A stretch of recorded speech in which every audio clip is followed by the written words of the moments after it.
Welcome back to The Deep Dive, the show engineered to take the heavy lift out of dense source material, delivering the foundational insights and all those surprising nuggets of knowledge right to you. Today we are doing a deep dive on something that's, well, especially personal and, we hope, deeply liberating. We're focusing intensely on the experience of growing up with emotionally immature parents. And our core source for this, the bedrock of our whole discussion, is the really influential work of clinical psychologist Lindsay C. Gibson, specifically her book, Adult Children of Emotionally Immature Parents. It's a profound exploration, and our mission today, as we navigate this often confusing, often painful territory, it's fundamentally about clarity. It is not about blame. Absolutely. The mission is pure self-awareness. Yeah. If you're listening to this, you've likely felt, I don't know, a deep nagging sense of being fundamentally unseen or misunderstood in your life, particularly in your earliest, most important relationships. This material is really a comprehensive roadmap for understanding the non-reciprocal nature of those past relationships and, crucially, for accepting what certain people, including your parents, can and cannot provide emotionally. And that framework, it leads us immediately to the core consequence of this whole dynamic: emotional neglect. Gibson's work consistently shows that this neglect, regardless of how robust the physical or material provision might have been, the good schools, the nice house. It's expensive clothes. Exactly. It creates a lasting, painful emotional loneliness. This loneliness, it doesn't just dissipate. It shadows a person, often dictating choices and anxieties in their adult relationships. Okay, let's unpack that loneliness, maybe by first establishing the goal. What exactly is emotional intimacy? Because that's the gold standard we're measuring against here, right? And it's what the adult child of an EI parent is so desperately seeking. Emotional intimacy is complex, but at its heart, it's knowing that you have someone you can truly be yourself with, someone you can tell anything to without that fear of judgment or rejection or deflection. So it's that feeling of safety. A profound psychological and emotional safety. It's what allows you to open up through words or shared silence or even just a look. It is so fulfilling because it offers that sense of being seen and validated for who you really are. And fundamentally, it requires the other person to actively seek to know you, not just tolerate you. That recognition is the basis for secure attachment. And the emotionally immature, or EI, parent, Mm. by their very nature, by their own developmental history, they structurally fail this test. They fail it because they are terrified of genuine emotion, both their own and their child's. They actively pull back from deep emotional closeness. Their primary coping mechanisms involve avoiding reality, denying responsibility, rather than dealing with issues directly. Right, there's no self-reflection. None. So they rarely feel the need to apologize or accept blame. Their immaturity just manifests as this inconsistent, emotionally unreliable presence. They become essentially blind to their children's deeper needs the moment their own emotional comfort comes into play. The child's authentic emotional life, it almost always loses out to the parent's fragile ego. And that neglect, that deep isolation, it just leaves an indelible mark. The source material is full of client stories that perfectly encapsulate this. Let's start with David's story. When he was finally able to articulate his family life, he said that despite being physically present, it was incredibly lonely, like I was floating utterly isolated in the ocean. I mean, what a visceral image, right? That isolated float. It's a form of sensory deprivation. He described living parallel lives with his family members. No points of contact, just proximity. Exactly. And this profound emotional silence, it leads to that sensation of emptiness and nothingness. What's so crucial about David's insight is that this feeling felt so normal to him. He said he had no way of knowing that most people didn't feel that way. Wow. So that profound internal isolation just becomes your default setting. It becomes your whole world. And that normalization of loneliness is just devastating. And then there's Rhonda's story, which really highlights that physical proximity means nothing without emotional connection. Rhonda remembered being 7, standing by the moving truck with her parents and her siblings, and feeling totally, cripplingly alone. Even though her family was right there, they were physically present but emotionally absent, totally unavailable. She was left trying to figure out the anxiety, the magnitude of the move on my own. On her own at 7 years old. And that experience, having to internalize and cope with a huge upheaval solo, despite being surrounded by family, it just reinforces that sense that you cannot rely on anyone for emotional support. That lesson, I must deal with life on my own, that's the emotional loneliness trap, and it's a heavy, heavy weight. Which brings us to Sophie's story. This is such a stark illustration of how denial keeps adult children of EI parents repeating the same painful patterns in relationships. So Sophie dated Jerry for 5 years. She desperately wanted to start a family, but she knew Jerry shut down every time a truly emotional or serious topic came up. But she loved him, and she felt guilty, constantly wondering if she was the one asking for too much. And that denial mechanism is absolutely key here. Because her parents met her physical needs, she normalized the emotional deprivation. It was her normal. So she insisted the relationship was fine, or if there was a problem, it must lie in her own expectations being too high. That's a learned response, isn't it? It's a learned response from a childhood where disappointment was inevitable, so denial became the only way to cope. Then comes the infamous dinner. Jerry pulls out a jewelry box. Sophie is holding her breath, thinking, this is it. This is a proposal. She opens the box and finds only a small square of paper with a question mark drawn on it. And Jerry just grins and says, now you can tell your friends I finally popped the question. Ugh. The utter lack of emotional calibration in that moment is it's textbook emotional immaturity. He weaponized her vulnerability, her genuine hope for a cheap laugh. It's an astonishing failure to comprehend the impact on her feelings. But the story doesn't end there. Sophie, naturally devastated, calls her mother for comfort. And her mother immediately sides with Jerry. Exactly. Her mother called it a funny joke and told Sophie not to be mad, saying, you're overreacting. And this forced Sophie to confront this terrifying reality. Jerry's insensitivity mirrored her mother's profound lack of empathy. Her mother's instinct wasn't to comfort her daughter. It was to defend the status quo, to avoid any difficult emotional processing. Yes. And that denial from her mother, in the face of her adult daughter's pain, it forced Sophie to re-enter the exact emotional loneliness she had felt as a child. The realization wasn't just that she was rejected by Jerry, it was that the exact emotional deprivation she suffered under her mother had been replicated, sought out, and normalized in her adult life. So her frustration with his unavailability wasn't new. It was chronic. It was as old as her childhood. And that is the pivotal aha moment for anyone listening. That inability to shake the feeling of being fundamentally alone, of lacking the intimacy you crave. It's the classic result of this upbringing.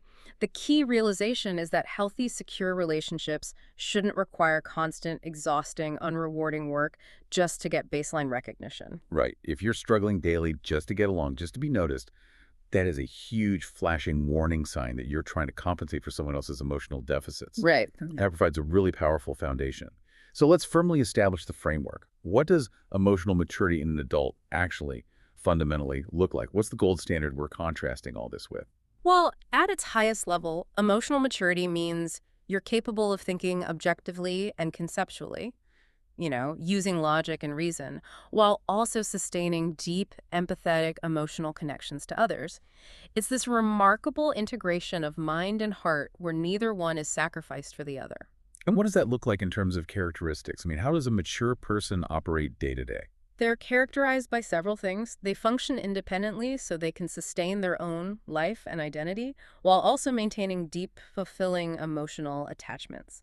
They're able to pursue what they want directly and honestly without needing to exploit or manipulate or use others to get it. There's a confidence there. A huge confidence. They possess a well-developed, integrated sense of self and a strong, stable identity. They know who they are, which allows them to genuinely treasure their closest relationships without that fear that closeness will somehow compromise their identity. And speaking of identity, this is often linked to the work of Murray Bowen, right? The concept of differentiation. Precisely. From the Bowen perspective, emotional maturity means being sufficiently differentiated from your family of origin to build an autonomous life. Differentiation means knowing where your emotional boundaries begin and end. It means you don't automatically absorb your parents' anxiety or their emotional expectations. It lets you choose your own path. It lets you define your own values. Yeah. And the EI parent, as we're about to see, fights relentlessly against this differentiation. Now, before we dive into the deep characteristics of immaturity, we have to make a really vital distinction here. The difference between a temporary emotional regression and a chronic personality pattern. This is critical. Anyone can have a moment of emotional regression. I mean, if you're exhausted, you're financially stressed, sick, grieving, you might become impulsive or lose control or lash out. Most people have plenty of moments they look back on and cringe about. And they apologize later. Then they apologize. That is temporary. But emotional immaturity is fundamentally different. It's not an accident or a moment of weakness. It is a personality pattern. These behaviors are not conscious choices. They are automatic, unconscious, and they appear repeatedly across different circumstances, not just when you're stressed. And the defining critical difference is the absence of self-reflection. Emotionally immature people do not step back and think about how their behavior impacts others. The book calls it the no cringe factor. There is literally no cringe factor for them, and this is why they so rarely apologize or experience genuine regret. Their defense mechanisms just filter out the need for introspection. They live in a constantly justified reality. That lack of self-reflection, it really confirms the futility that so many children of EI parents feel when they try to communicate.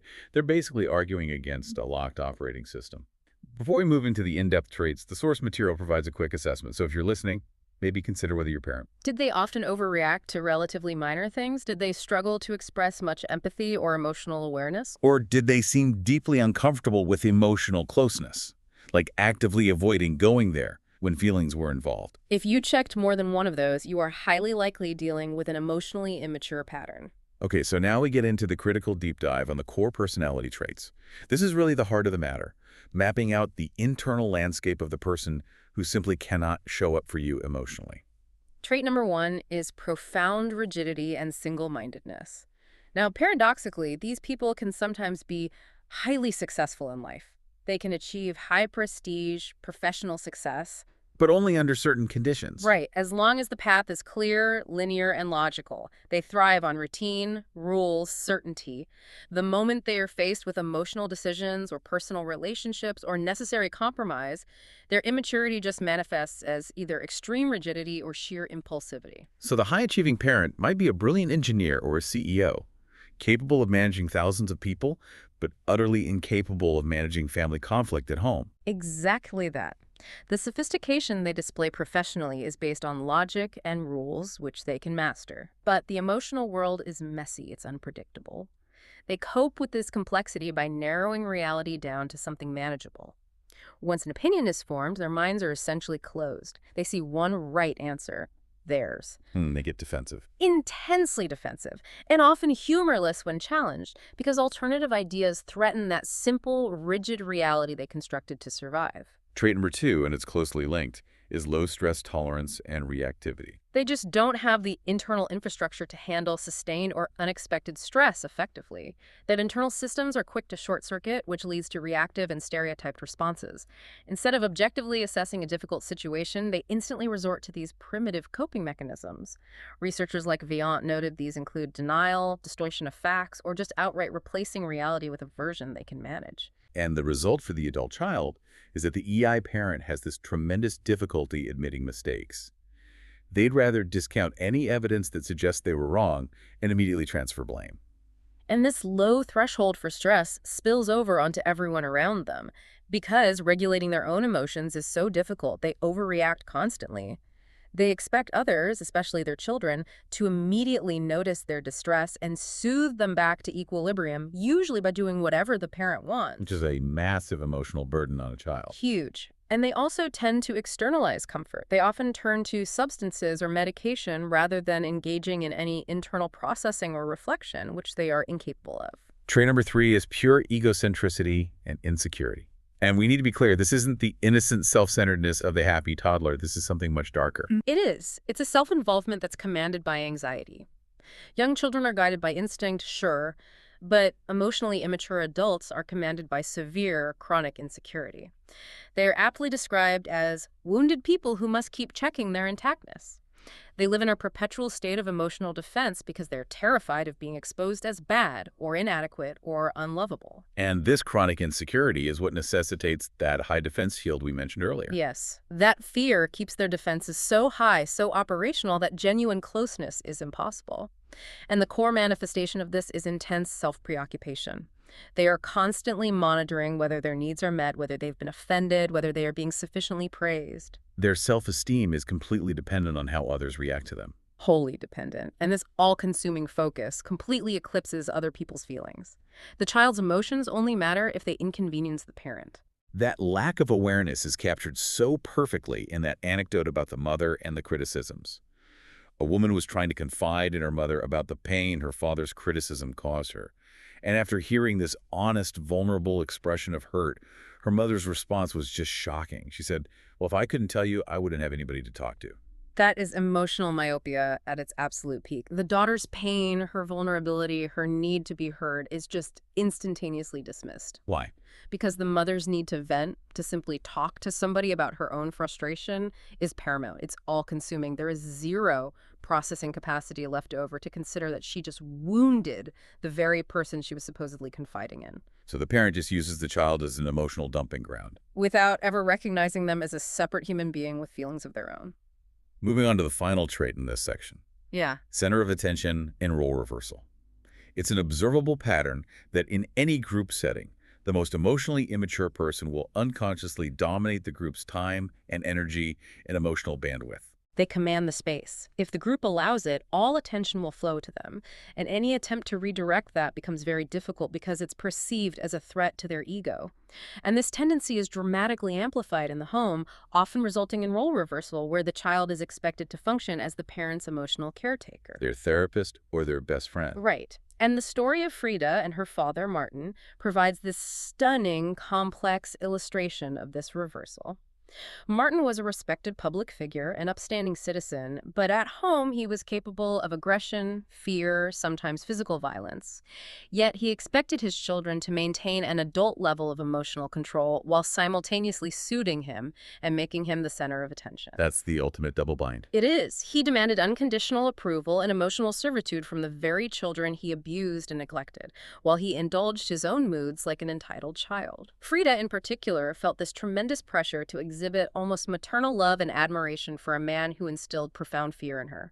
She was perpetually scanning his moods, a classic symptom of role reversal. And the symbol of this control, this emotional takeover, is so beautifully captured in the porch swing metaphor. It really is. Martin, without any consultation, built this huge, absolutely immovable porch swing out of heavy lumber and delivered it to Frida's small deck. It was enormous.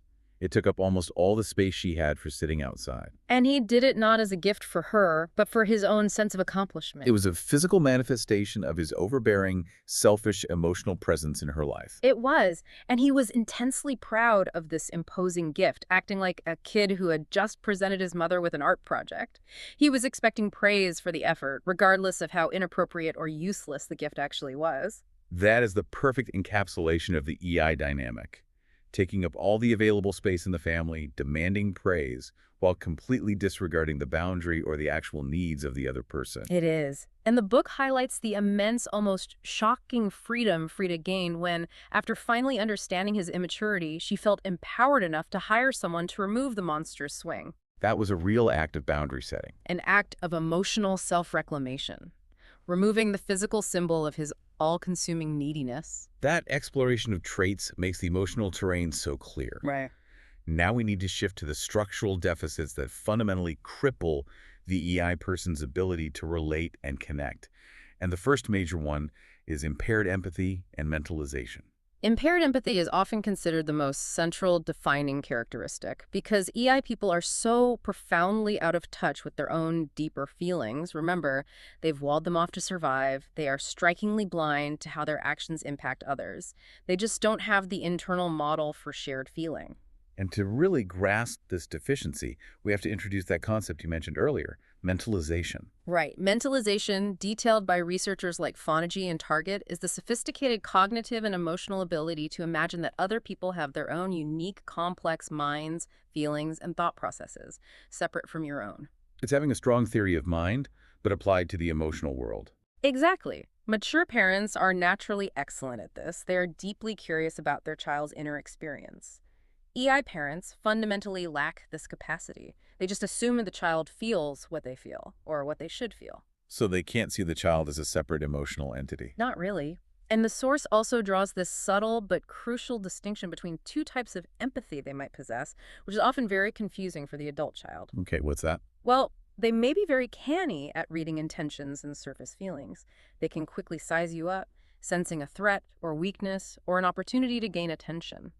They operate at a strategic, instinctual level. They use the skill for management and defense, but rarely to foster genuine intimacy. So as the adult child, you might feel sized up or analyzed. Or observed, but you are never truly felt for, never connected to. Yeah. And this lack of resonant empathy suggests a lack of self-development.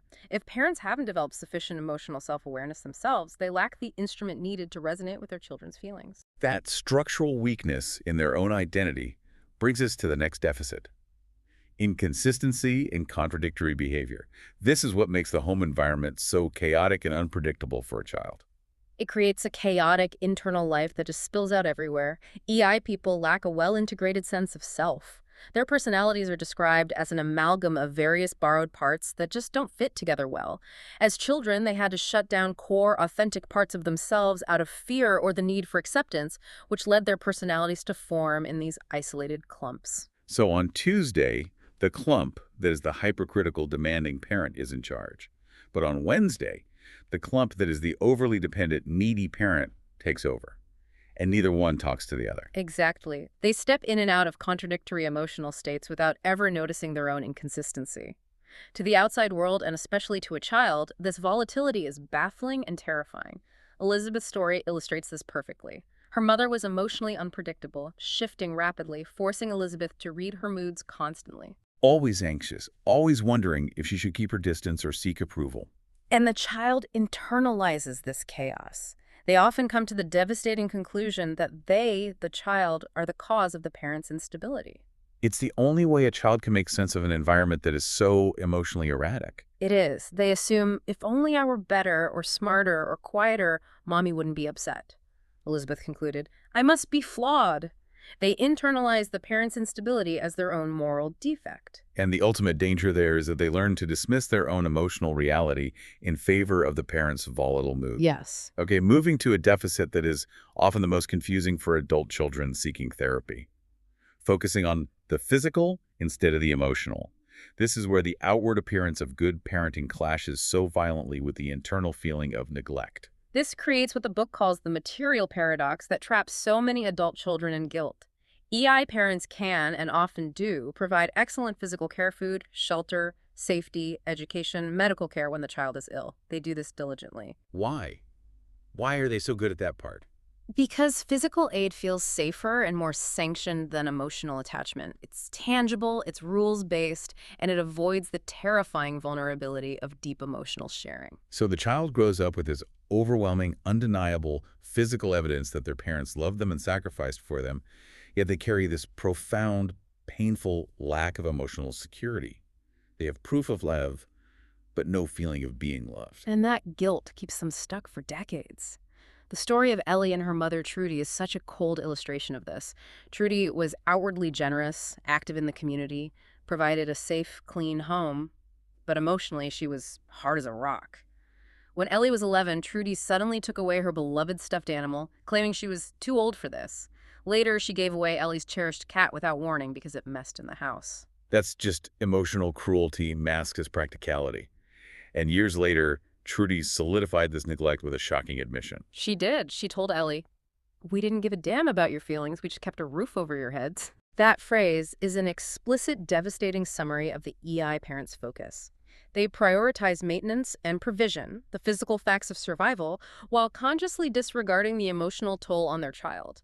Feelings are just inconvenient and irrelevant. And finally, we examine the fear of genuine emotion, or affect phobia.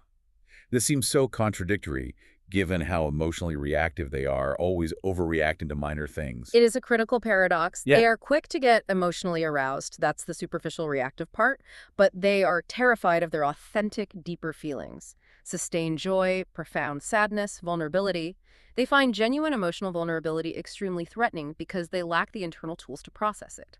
They were likely raised in an environment that punished their emotional expression. So their energy is devoted entirely to creating and maintaining a solid defensive facade. Precisely.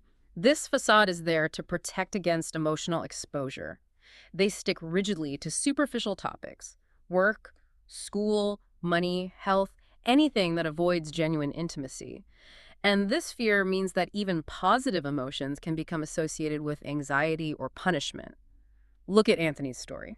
Right. Anthony, in a spontaneous rush of joy and affection upon seeing his father arrive home, he leaped over a small bush to greet him. He knocked the bush over a little bit. Instead of appreciating the affection or even gently correcting the behavior, his father gave him a severe beating. The consequence for Anthony was not just a fear of his father, but a deep-seated fear of spontaneous joy itself. He learned that expressing his natural, positive instincts, his authentic emotional response, would result in painful trouble. He learned that genuine emotion is dangerous and must be suppressed. Exactly. Understanding these deficits really clarifies why these parents behave the way they do, but we need to explore the deep roots of this immaturity. What's the developmental hypothesis for why they became this way?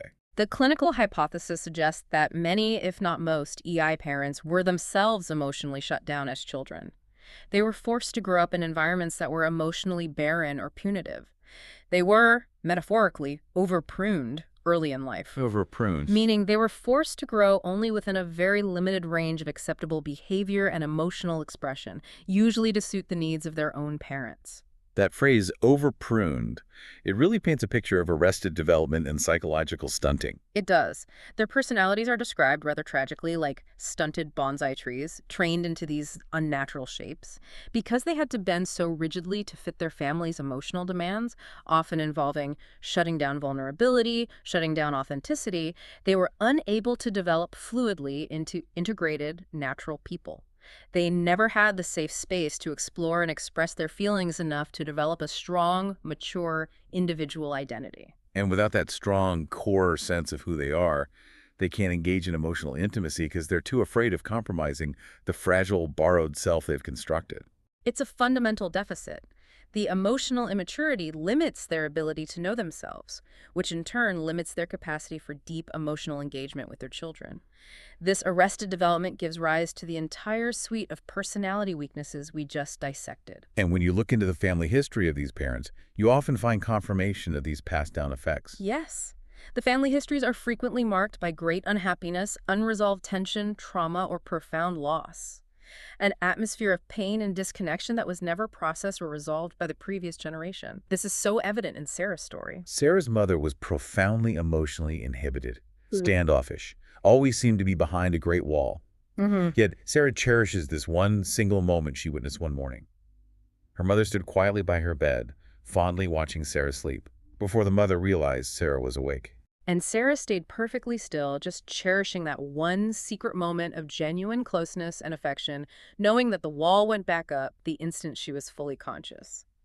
This suggests a flicker of genuine soft feeling, the authentic self, that the parent was immediately forced to suppress or wall off due to their own inability to cope with vulnerability. The wall is always the defense. Given all this trauma and defense building, the adult child often operates under the illusion that a real self is hiding inside the parent, just waiting to be unlocked.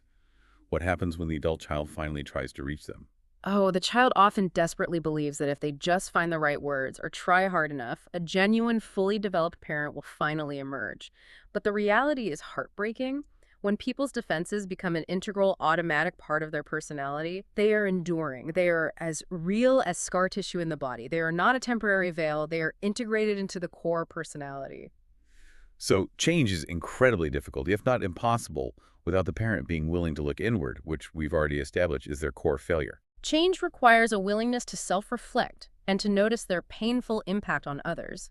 But because the defense mechanisms of denial, rigidity, and blame work so seamlessly, EI parents rarely have the impetus to look inward. Their operating system is designed to keep all that underlying anxiety below the level of awareness. Why change if you're never wrong? Exactly. And this inherent resistance to change leads to these profound and often heartbreaking moments, like Hannah's story.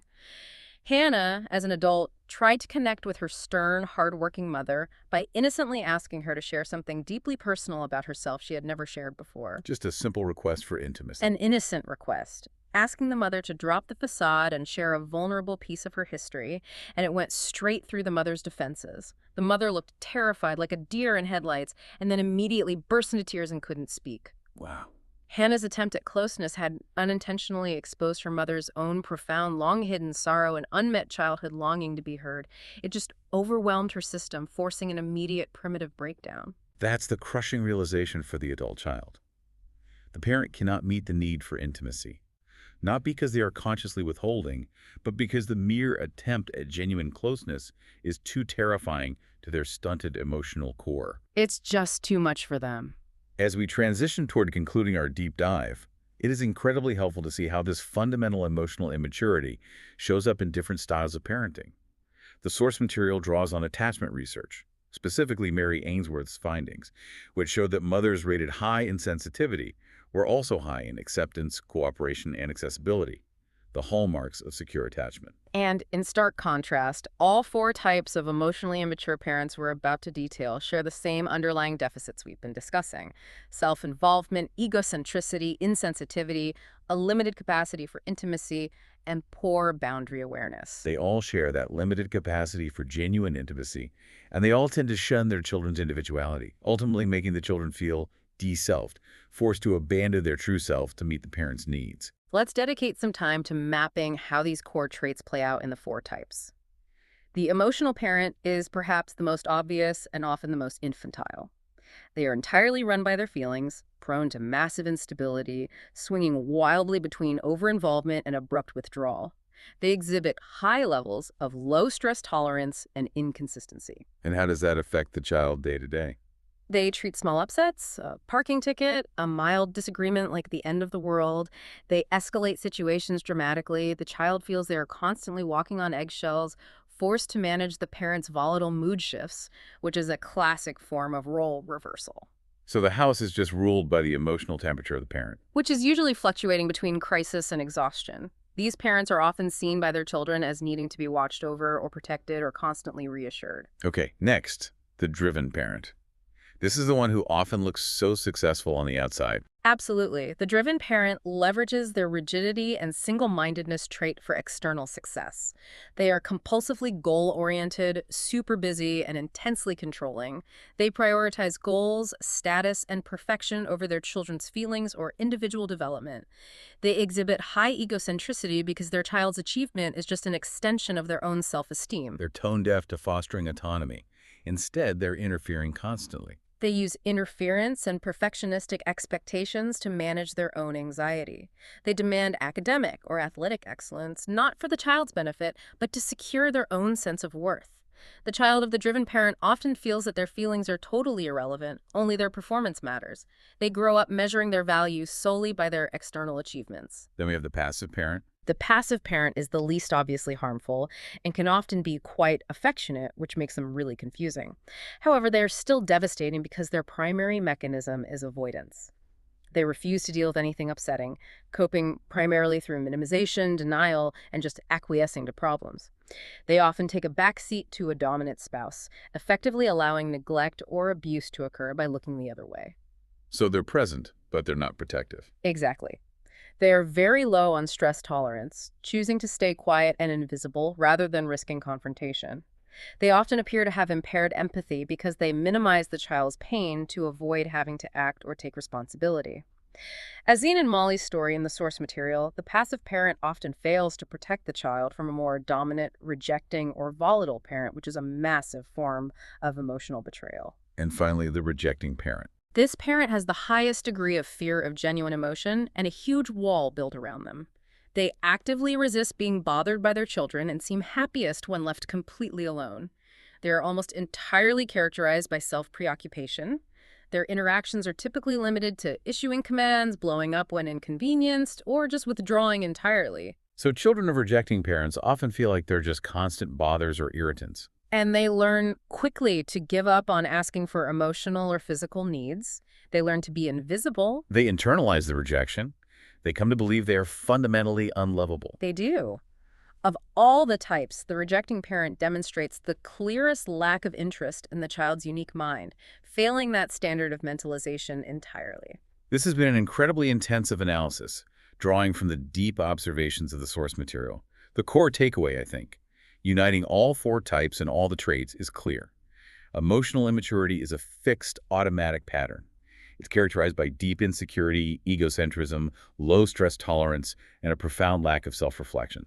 And this pattern, this structural inability to connect, leads to that profound emotional loneliness for the child, regardless of how perfectly all their physical, material, and educational needs were met.